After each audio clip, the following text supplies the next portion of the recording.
Building's not easy. It took a lot of hard work, a bunch of very smart teammates. It's very similar. It's not easy. It's really hard. We're building the capacity to be able to give away this much. In today's digital world, stories can become bigger than reality itself, and sometimes a single person can suddenly become the center of attention for huge companies, global audiences, and powerful industries. This is what happened in the case of Mat Armstrong, a man from Leicester, England, who started as a simple mechanic and ended up becoming a well-known YouTube creator. His journey is not just about fixing cars. It is about how modern internet culture turns real-life work into global entertainment. Companies like Amazon and Netflix are always searching for powerful real-life stories because audiences today prefer real drama over fictional movies. People want to see real struggle, real success, and real failure. That is why stories like Matt's become so valuable. He is not a celebrity in traditional sense, but his work has built a large online audience that watches him rebuild crashed supercars step by step. The idea of a bidding war between streaming platforms is based on how much value a real-life story can create when turned into a documentary series. In this situation, even a car brand like Bugatti becomes part of a bigger narrative because the vehicles involved are not just machines, but symbols of wealth, engineering, and status. What makes this story interesting is not just cars or companies, but the emotional journey of a normal man stepping into a world filled with extreme luxury and extreme technical complexity. The internet has changed storytelling completely. In the past, stories were controlled by studios and networks, but now a YouTuber with a camera and a garage can become more influential than traditional TV shows. Mat Armstrong's content shows how real mechanical work, combined with storytelling, can attract millions of viewers worldwide. This shift is why streaming platforms are paying attention. They are not just buying content anymore. They are buying attention, emotion, and loyalty from audiences who follow creators like Matt for years. This is a foundation of why such a story becomes valuable enough for platforms to compete over. Understand why Mat Armstrong became such an important figure in this story. We need to go back to his early life and how he built his skills. Matt did not start his career in a corporate environment or professional studio. He grew up around tools, engines, and a working garage. His father worked as a mechanic, which gave him early exposure to real automotive work. Instead of learning theory in classrooms, he learned by doing practical tasks like repairing, building, and understanding how machines work. This kind of hands-on learning shaped his thinking in a very different way compared to traditional education. At a young age, Matt also became interested in BMX racing, where he competed professionally. BMX racing is physically demanding and requires discipline, balance, and risk-taking. For a while, it looked like his life would continue in sports. However, everything changed when he suffered a serious shoulder injury during a competition in Germany. That injury ended his professional BMX career and forced him to rethink his future. This moment is very important because many successful creators often come from turning points where one path suddenly disappears and another one opens unexpectedly. After his injury, Matt returned to what he knew best: mechanical work. He started working in garages, doing small jobs, and slowly rebuilding his life. During this time, he also started uploading videos online, originally focused on BMX content. But when his sports career ended, he shifted his focus completely toward cars and repairs. This transition was not planned as a business strategy. It was a natural shift based on survival and passion. Over time, this simple decision became the foundation of a global YouTube channel. His early videos were not polished or professionally produced, but they were real. And in the modern internet world, authenticity often matters more than perfection. Viewers started connecting with his personality, his honesty, and his ability to show mistakes instead of hiding them. This is what slowly built his audience and set the stage for much bigger projects that would later bring him into contact with luxury cars, major accidents, and eventually global attention from the automotive industry. After Mat Armstrong moved away from professional BMX riding, his life slowly shifted into a completely different direction, one that he did not fully plan, but naturally grew into over time. This phase of his journey is important because it shows how small personal decisions can eventually turn into something much larger when combined with consistency and timing. At first, he returned to normal garage work and basic mechanical jobs, which helped him stay financially stable. But at the same time, he kept recording videos and uploading them online.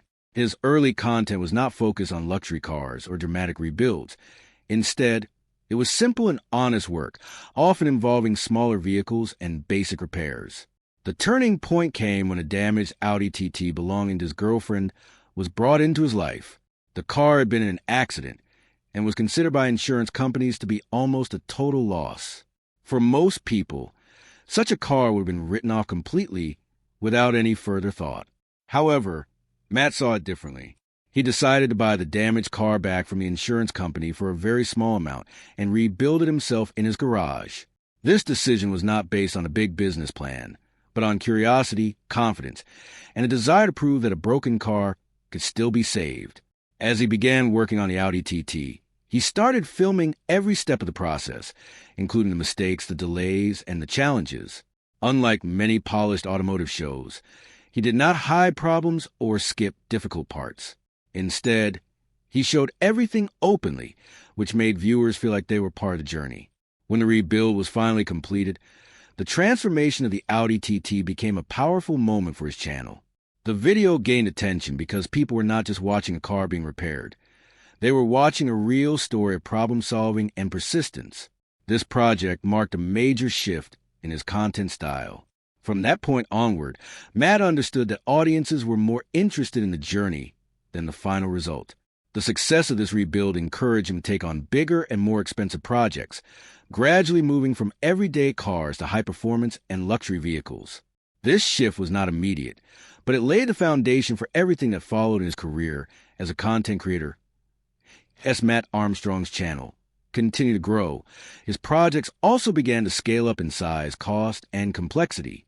What started with simple Audi TT rebuilds slowly evolved into ambitious projects involving high-end performance cars and luxury brands. Each new build attracted more viewers because the stakes were higher and the challenges became more intense. People were no longer just watching repair. They were watching whether a normal garage team could bring expensive, heavily damaged vehicles back to life. Cars like Maseratis and Rolls-Royces appeared on his channel, and each one brought a new level of difficulty. These vehicles were not only expensive but also highly complex, requiring advanced mechanical knowledge, patience, and problem-solving skills. At this stage, Matt's content was no longer just about fixing cars. It had become a form of storytelling where each vehicle represented a new challenge and a new risk. Viewers were drawn into the uncertainty of each project because there was always a possibility that the rebuild might fail. This uncertainty created emotional engagement, which is one of the strongest drivers of online attention. As his audience grew, so did the expectations.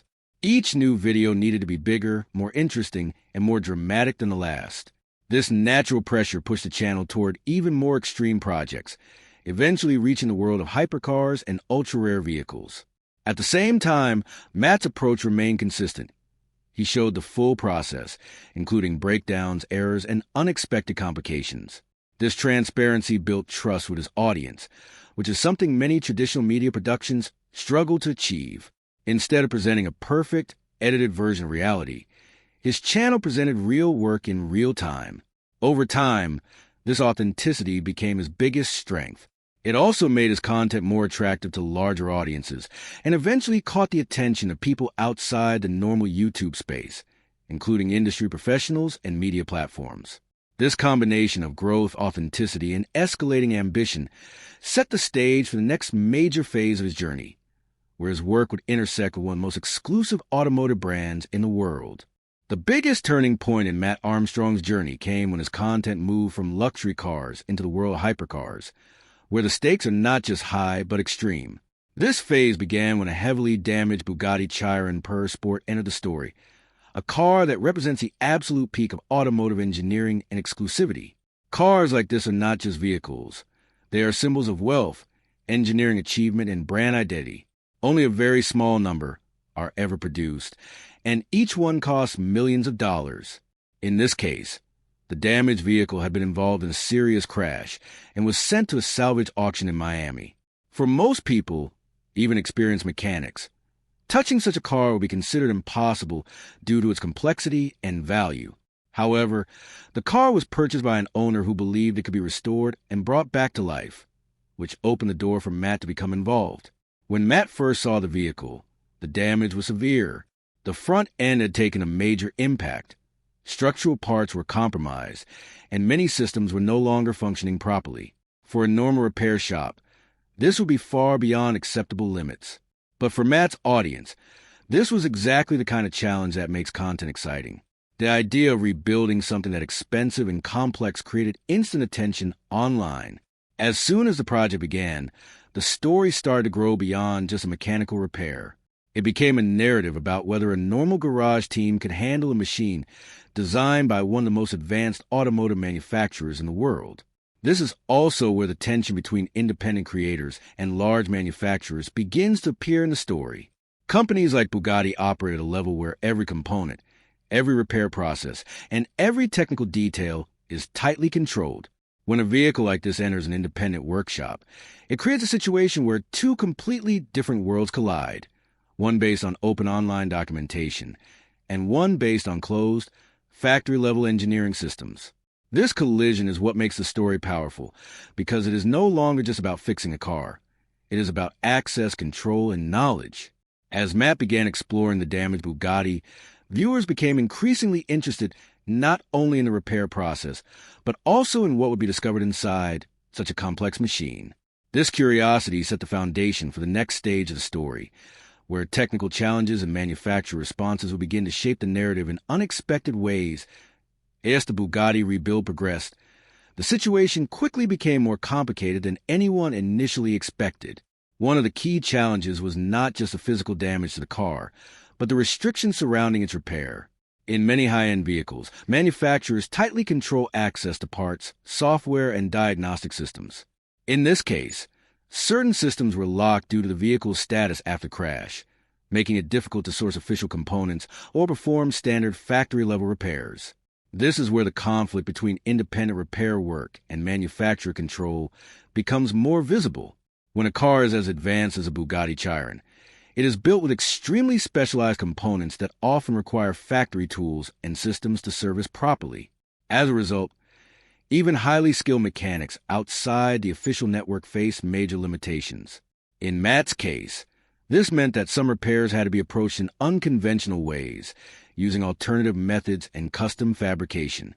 This situation created a major point of interest for viewers because it revealed how dependent even the most expensive cars can be on manufacturer systems. It also raised questions about ownership and repair rights in the modern automotive world. As more of the repair process was shown online, attention from both audiences and industry professionals began to increase. The story was no longer just about rebuilding a damaged hypercar. It was now about transparency, engineering limitations, and the hidden complexity of luxury vehicles. This growing attention eventually led to responses from within the automotive industry itself, including discussions around repair practices and safety concerns. The more the rebuild progressed, the more it exposed differences between how cars are marketed and how they are actually built. This tension added another layer to the story, making it not only a technical challenge, but also a public discussion about engineering standards and control over information. At this stage, the project had clearly moved beyond a simple YouTube rebuild and had entered a space where automotive industry reputation, online storytelling, and technical reality were all interacting at the same time.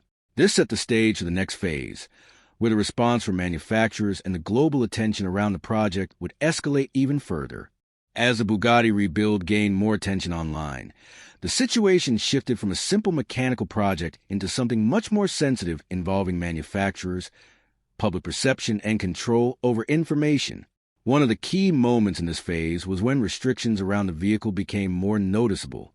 In modern high-performance cars, especially those produced by companies like Bugatti, access to official parts, software systems, and repair permissions is tightly controlled.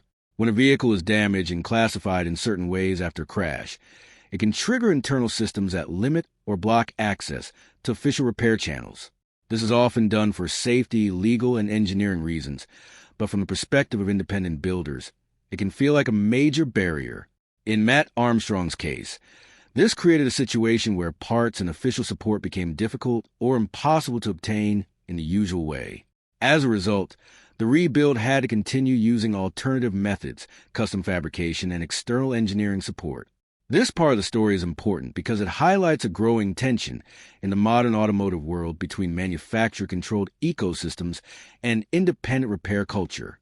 While manufacturers design systems to ensure safety and precision, creators like Mat operate in a space where transparency and experimentation are part of the content. As more videos from the rebuild were published, viewers began to notice these limitations and started discussing them widely online. Some saw it as evidence of how complex modern hypercars truly are, while others saw it as a sign that ownership of such vehicles is not as simple as it appears. This discussion increased the visibility of the project far beyond the automotive community, drawing attention from general audiences who were interested in technology, business, and consumer rights. At this stage, the story was no longer just about fixing a damaged car in a garage. It had become a public conversation about control, access, and the boundaries of modern engineering systems. The more the project progressed, the more it attracted opinions, debates, and interpretations from different sides of the internet. This growing attention set the foundation for even larger reactions, including responses from industry figures and executives who were now aware that the rebuild was being watched by millions of people in real time as the online attention continued to grow. The Bugatti rebuild reached a level where it could no longer be seen as just another YouTube project. The scale of viewership, combined with the technical depth of the rebuild, meant that it was being watched not only by automotive enthusiasts, but also by professionals within the industry. When complex engineering work is shown publicly in such detail, it can sometimes create unexpected consequences, especially for brands that rely heavily on precision, reputation, and controlled messaging. In this case, discussions began to appear around how certain components inside high-performance vehicles are sourced and how much of the engineering is shared across larger automotive groups. These conversations were not necessarily new, but the rebuild brought them into public focus in a way that was difficult to ignore. As a result, industry voices began to respond, either directly or indirectly, to the growing narrative. The situation became even more significant because it touched on the difference between marketing perception and engineering reality. Many luxury vehicles are presented as completely unique creations, but in reality, they often share platforms, components, or systems with other models within larger automotive groups. When viewers saw parts being examined and compared during the rebuild process, it sparked debate about how much of a hypercar is truly unique versus how much is shared engineering. This discussion increased pressure on manufacturers to clarify their positions, while also increasing interest in the project itself. At the same time, the story began to attract attention from outside the automotive world, including media and entertainment industries that focus on real-life documentaries and high-engagement storytelling. Platforms such as Amazon and Netflix are constantly looking for narratives that combine real people, high stakes, and global interest. A story involving a self-taught mechanic, a damaged multi-million-dollar hypercar, and a growing public debate naturally fits this pattern. This is where the narrative begins to shift from a technical rebuild into a larger media story, where attention itself becomes part of the value. As interest grows, so does a competition to control how that story is told, leading toward a broader conversation about ownership of content, access to creators, and the future of real-life documentary storytelling.